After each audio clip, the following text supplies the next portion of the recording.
وہ بیماری چاروں طرف پھیل گئی ہے, کنٹیجین ہوا ہے. اب کیا کرنا ہے اگر کنٹریکشن ہو گئی ہے اکانومی, کنٹریکشن کی اکانومی ہوئی, ہیومن ڈیولپمنٹ تو فارغ ہو جاتی ہے. ٹھیک ہے جی. اب یہ ہے کہ ان کو بہرحال صوبوں کو فنڈ کرنا پڑے گا, کیونکہ پنجاب سب سے بڑا صوبہ ہے, اس نے مفت دوائیاں بند کر دی. اب ہیومن ڈیولپمنٹ کی بات ہو رہی ہے نا جی, انہوں نے ٹیسٹ بند کر دیے ہیں. خبریں آ رہی ہیں کہ جی جو تعلیم ہے اس کے اوپر بھی ہم فیس بڑھا رہے ہیں, یونیورسٹی کی فیس بڑھا رہے ہیں. اس کے مطلب آپ ڈائریکٹلی جا کے جب تعلیم اور صحت کو ہٹ کریں گے تو ہیومن ڈیولپمنٹ خراب ہوگی. تو ان کو بہرحال ڈیولپمنٹ فنڈنگ کو دوبارہ سے کوئی نہ کوئی بوسٹ دینا پڑے گا, اس کے بغیر نہیں کام ہوگا. لیکن جو کام کرنے والے میری نظر میں جو محدود میری سمجھ ہے, ایک تو یہ آہستہ آہستہ ان کو انٹرسٹ ریٹ کٹ کرنا پڑے گا. اس طرح نہیں چلے گا. 10.75 کے اوپر جب آپ ایکچوئل کو بینک کے پاس جاتا ہے تو وہ 14, 15, 16 مانگ رہے ہیں. انشورنس کی کاسٹ ڈال کے 16, 17 ہو جاتی ہے. جی ٹھیک ہے جی. تو ان کو یہ سگنل دینا ہے کہ ہم انٹرسٹ ریٹ کٹ کرنے جا رہے ہیں to increase large scale manufacturing. دوسرا, میرے جو کسان بھائی ہیں ان کے ساتھ ڈیزاسٹر ہوا ہے کہ جس کھاد کو ہم نے سبسیڈائز کیا ہوا تھا, جو وہ 1200 روپے کی بوری تھی, وہ آج 2500 کی مل رہی ہے. بہرحال انہیں سپورٹ کرنا پڑے گا. جو ڈی اے پی کی بوری ہمارے دور میں 2500 کی تھی, آج 4200 کی مل رہی ہے.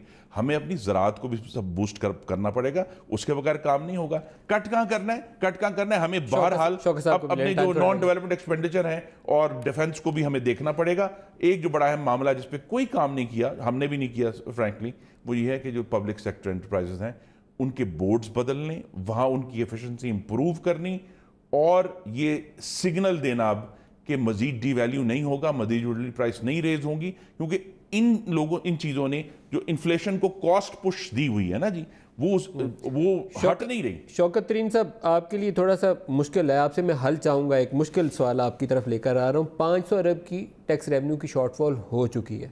600-700 آپ کو ایڈیشنل جنریٹ کرنا ہے اگر آپ کو مینیجیبل لمٹ میں رہنا ہے. ڈی ویلیویشن اور انٹرسٹ ریٹ ہائک نے کوئی 500-600 ارب روپے انٹرسٹ پیمنٹس کے بڑھا دیے ہیں, اور اتنا ہی ہم نے ڈیولپمنٹ کاٹ دیا. اب بتائیے وسائل کہاں سے پیدا کریں؟ کوئی زمین کھود کے تو روپیہ باہر نکل نہیں سکتا. یہ وسائل تو یہ ہمارے پاس ہیں, ہم اس کو صحیح طریقے سے کلیکٹ نہیں کر رہے. دیکھیں جی, اس وقت آپ کو tax to G D P 11% پہ پھر رہی ہے, اور جو جس طرح ہمایوں اختر نے بات کی, ہمایوں بھائی نے بات کی کہ اگر آپ جب تک 6% پلس گروتھ ریٹ پہ نہیں جائیں گے تو یہ ٹرکل ڈاؤن ایفیکٹ نہیں ہوگا. اور یہ ملک جو 6 سے 8% گروتھ ریٹ پہ ہیں, ان کے ٹیکس ریونیوز جو ہیں وہ 19%, 20% آف جی ڈی پی ہیں. تو آپ جو کلیکٹ نہیں کر رہے, تو یہ پہلے آئی تھنک شروع میں یہ بات ہوئی تھی, اور میرے خیال وہ بھی ہمایوں نے کی تھی, کہ جو ٹیکس دے رہے ہیں آپ اس کی گردن کاٹے جا رہے ہیں, اس کے پیچھے پھر رہے ہیں. تو ہم جو اس وقت 1.7 ملین ٹیکس پیئرز کی بات کر رہے ہیں 220 ملین لوگوں میں اور 34 ملین ہاؤس ہولڈز میں, پہلے تو ہم اس کے اوپر اٹیک کریں. ہم نے الٹی گنگا بہلا دیے. ہم نے کر دیا کہ 12 لاکھ روپے جس کی مطلب سال کی انکم ہے اس پہ تو کوئی ٹیکس ہوگا ہی نہیں. تو we have just gone the other way. تو پہلے تو یہ ہے کہ آپ ٹیکس نیٹ بڑھائیں, آپ اس کو وسیع کریں, اور اس کے بیچ میں آپ کو یہ 500-600 ارب تو کچھ نہیں ہے, یہ بہت کچھ مل جائے گا. میں آپ کو دوسری چیز بتاتا ہوں. آج میرے پاس ایک صاحب آئے جو کہ ایکچولی یہ چیز ہینڈل کر رہے تھے. اس وقت ہمارا جو ٹریڈ جو ڈیفیسٹ ہے چائنا کے ساتھ, جو اصل ہے اور جو بیسیکلی جو بکس پہ ہے, اس میں کوئی 6 سے 8 بلین ڈالر غائب وہ نہیں ہے, وہ نظر نہیں آتا. یہ وہ ہیں جو کہ باہر دبئی سے جن کی پیمنٹس ہو جاتی ہیں یا جن کی انڈر انوائسنگ ہو جاتی ہے. ان سے میں نے پوچھا کہ یہ ان پر سیلز ٹیکس وغیرہ باقی کسٹم ڈیوٹی لگا کے کتنا ایوریج بنتا ہے. انہوں نے کہا جی 35 سے 40% ہوتا ہے جو کہ دینا پڑتا. تو آپ جب 6 سے 8 بلین ڈالر پہ میں نے کیلکولیٹ کیا کہ 300-350 بلین کی ایویژن ہو رہی ہے اس پہ. تو اس میں کیا راکٹ سائنس ہے کہ ہم یہ نہیں کر سکتے کہ جو وہاں سے انوائس آ رہی ہے ہم اس کی کمپیوٹر کے تھرو یہ یہاں ہمارے پاس آئے, اور جب وہ ہمیں ہٹ کرے تو ہمیں پتا ہونا چاہیے کہ یہ انڈر انوائس ہوا ہے. بد نیتی سر, یہ تو میں صرف آپ کو 1-2 چیزیں بتا رہا ہوں. لیکن ہیونگ سیڈ دیٹ ٹوٹل انکمپیٹنس. لیکن مجھے 1 منٹ دے دیں, میں ذرا آپ کو بتاؤں. میرا اس میں ایک بڑا سمپل سا وہ ہے کہ ہم نے پروگریسو ٹیکسیشن کرنی ہے. انکمز کو ٹیکس کریں گے اور سب انکمز کو ٹیکس کریں گے. اس میں کوئی جو سیکریٹ کاؤز نہیں ہوگی. اور کنزمپشن کو ٹیکس کریں تو سب کنزمپشن کو ہم ٹیکس کریں گے. جس دن ہم نے یہ سیکھ لیا اس میں ریئل اسٹیٹ بھی ٹھیک ہو جائے کرنی پڑے گی, ہمیں ایگریکلچر کے ٹیکس بھی لینا پڑیں گے, ہمیں ٹریڈر سے بھی ٹیکس لینے پڑیں گے. تو یہ سارا کچھ جو ہے, میں نے جس طرح پہلے کہا تھا کہ یہ کوئی آسان کام نہیں ہوگا, لیکن ہمیں کرنا ہے. اور اس میں جس طرح ایمنسٹی یہ لے کے آ رہے ہیں, ابھی تو گاڈ سینڈ آپ کے پاس اپرچونٹی آ گئی ہے کہ ایک طرف تو FATF آ گیا ہے اور دوسری طرف سے یہ OECD آ گیا ہے. FATF سے یہ ہوا ہے کہ کیش ٹرانزیکشن ہو نہیں رہی تو بزنس ٹھپ ہو گیا کیونکہ وہ کرنے کو تیار نہیں ہے, ورنہ یا STR ہو جاتا, CTR ہو کے FIA کے پاس چلا جاتا ہے. تو لوگوں نے کہا بزنس بند کرو, بالکل کرو ہی نہیں. دوسرا OECD سے نام آنا شروع ہو گئے. اسی کو آپ لے کے بیسس بنا کے لوگوں کے پاس جائیں کہ یہ ایمنسٹی ہم دے تو رہے ہیں آپ کو, اس کو یوز کریں. آج میرے پاس جو وقت ختم ہو گیا کاٹیں گے, لیکن میں یہ چاہوں گا کہ میں پورا ہفتہ اس ڈیبیٹ کو کنٹینیو کروں. آپ سارے لوگوں کو دوبارہ بھی دعوت دوں گا, ہمیں وقت دیجیے گا. چائنا والا ڈیفیسٹ کا ایشو ہے, اس کے اوپر ہماری گورنمنٹ میں ایگریمنٹ ہو گیا. میں اور ڈسکشن ابھی کر نہیں سکوں گا, آئندہ پروگراموں میں اس پہ کریں گے. شوکت ترین صاحب, ہمایوں اختر خان صاحب, خرم دستگیر صاحب, آپ سب کا بہت شکریہ. آج کے لیے اتنا ہی, اجازت دیجیے. خدا حافظ.